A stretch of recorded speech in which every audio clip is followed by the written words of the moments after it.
सही ज्ञान ना होने के कारण उस लकड़हारे को भी बहुत दुख हुआ, लेकिन तब तक समय उसके हाथों से रेत की तरह फिसल चुका था। बुद्ध ने शिष्यों को एक लकड़हारे की कथा सुनाते हुए कहा, एक दिन एक राजा जंगल में शिकार के लिए गया तो रास्ता भूल गया। उसने बहुत देर तक रास्ता खोजा, लेकिन उसे रास्ता नहीं मिला। वह बहुत ज़्यादा थक चुका था। भूख और प्यास के मारे वह व्याकुल होने लगा। तभी उसने देखा कि जंगल में एक लकड़हारा लकड़ियाँ काट रहा है। बहुत से पेड़ कट चुके हैं, थोड़े से ही बाकी हैं। उन्हीं में से एक पेड़ की शाखाओं को नीचे गिरा रहा है। राजा ने उसके पास जाकर कहा, भाई, मैं बहुत भूखा हूँ, बहुत प्यास भी लगी है। तुम्हारे पास कुछ खाने को है क्या? लकड़हारे ने कहा, हाँ है, आओ बैठो। दूर उधर एक बावड़ी है, मैं वहाँ से पानी लाता हूँ। तुम यह रोटी खाओ। और पोटली से निकालकर एक मोटी सी रोटी उसने राजा के सामने रख दी। उसमें थोड़ी सी सब्जी भी थी। राजा ने उसको खाया, लकड़हारे का लाया हुआ पानी पिया और शांत होकर कहा, मैं यहाँ पास के ही एक बड़े से नगर का राजा हूँ। शिकार करने आया था, पर रास्ता भूल गया हूँ। लकड़हारे ने रास्ता बता दिया।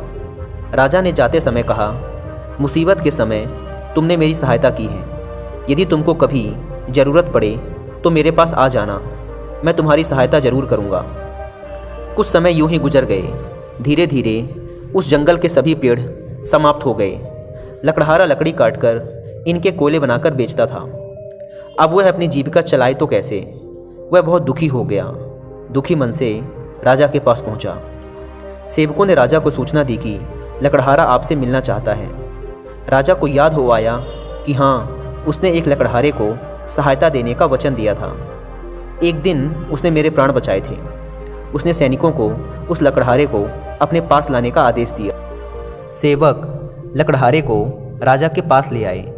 राजा ने पूछा, क्यों भाई लकड़हारे, क्या बात है, उदास क्यों हो? लकड़हारे ने उत्तर दिया, महाराज, जिस जंगल से मैं लकड़ियाँ काटता था वह समाप्त हो गया। अब वहाँ एक भी पेड़ नहीं बचे। अब जीविका का मेरे पास कोई दूसरा साधन नहीं है, इसलिए आपकी शरण में आया हूँ। आपके राज्य में तो बहुत से जंगल हैं, अगर उसमें से कोई एक छोटा सा जंगल मिल जाए तो मैं भूखों मरने से बच जाऊँगा। राजा ने कहा, तुम्हारी समस्या का समाधान जरूर किया जाएगा।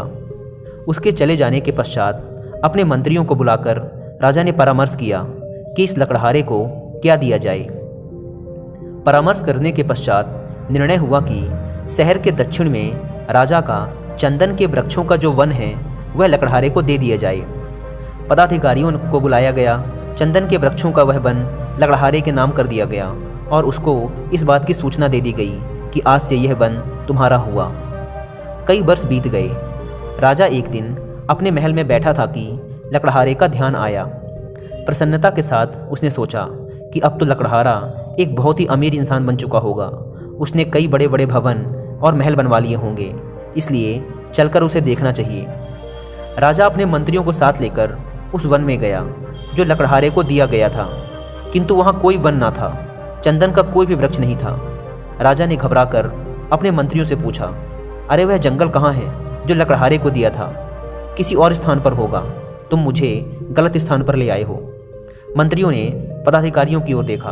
पदाधिकारियों ने कागजों की ओर छानबीन करके बोले, महाराज, वह जंगल तो इसी स्थान पर था। राजा ने कहा, फिर वह गया कहाँ? खोज करने पर कुछ दूरी पर चंदन के कुछ वृक्ष दिखाई दिए। उनके बीच में बैठा हुआ लकड़हारा भी दिखाई दिया, निराश, उदास, विचार मग्न। राजा ने उसके पास जाकर पूछा, अरे तू चिंता में क्यों है? लकड़हारे ने प्रणाम करके कहा, अन्नदाता, आपकी कृपा से इतने वर्ष तो कट गए, अब ये कुछ पेड़ शेष रह गए हैं। थोड़े दिनों में ये भी समाप्त हो जाएंगे। सोचता हूँ इसके पश्चात क्या करूँगा।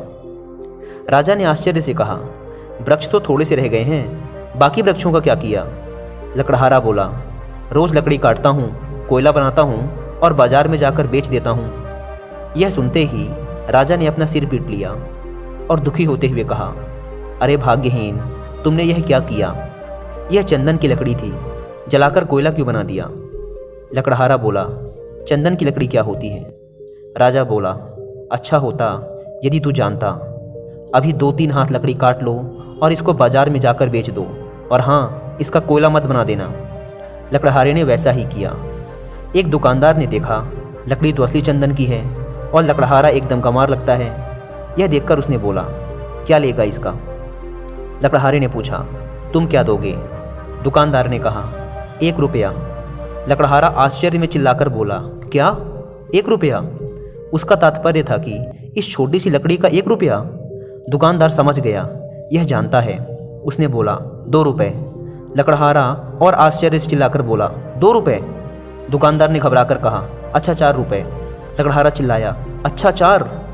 कुछ ही दूर पर एक दुकानदार खड़ा था। उसने देखा कि पहला दुकानदार एक मूल्यवान वस्तु को कौड़ियों के भाव खरीद रहा है। उसे पुकारकर उसने कहा, अरे इधर आ, मैं 10 रुपये दूंगा।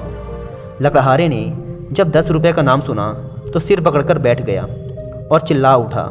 अपना सर अपने घुटनों पर रखकर रोने लगा। अब उसे मालूम हुआ कि जिस लकड़ी को वह कोयला बनाकर बेचता रहा वह कितनी मूल्यवान थी। उसने कितनी बड़ी संपत्ति का अपने हाथों से ही नाश कर दिया था। कहानी को ख़त्म करते हुए गौतम बुद्ध ने अपने शिष्यों से कहा, उस लकड़हारे की मूर्खता पर आप लोगों को दया आ रही होगी, किंतु सुनो मेरे शिष्यों, हम स्वयं भी तो उस लकड़हारे की ही भांति हैं। राजाओं के राजा उस परमपिता परमेश्वर ने न जाने किस बात से प्रसन्न होकर हमें यह सांसें और यह चंदन सा जीवन दिया था, लेकिन हमने अपनी गलत वासनाओं, घृणा, पाप की अग्नि से इसे जलाकर भस्म कर दिया है। कितनी मूल्यवान है यह सांसें, हमने इन्हें समझा ही नहीं। सांसों का यह चंदन वृक्षों से परिपूर्ण वन, जिसे हमने अपने काम, क्रोध, लोभ, मोह और अहंकार की अग्नि में जलाकर कोयला बना दिया है। परंतु जो होना था वह हो गया, अब उसे बदला नहीं जा सकता। अब जो चंदन के जो थोड़े से वृक्ष, यानी कि अब जो हमारा आगे का समय बचा है, आओ इन्हीं का उचित उपयोग करें और अपने जीवन को शांति, सुख और समृद्धि से भर लें।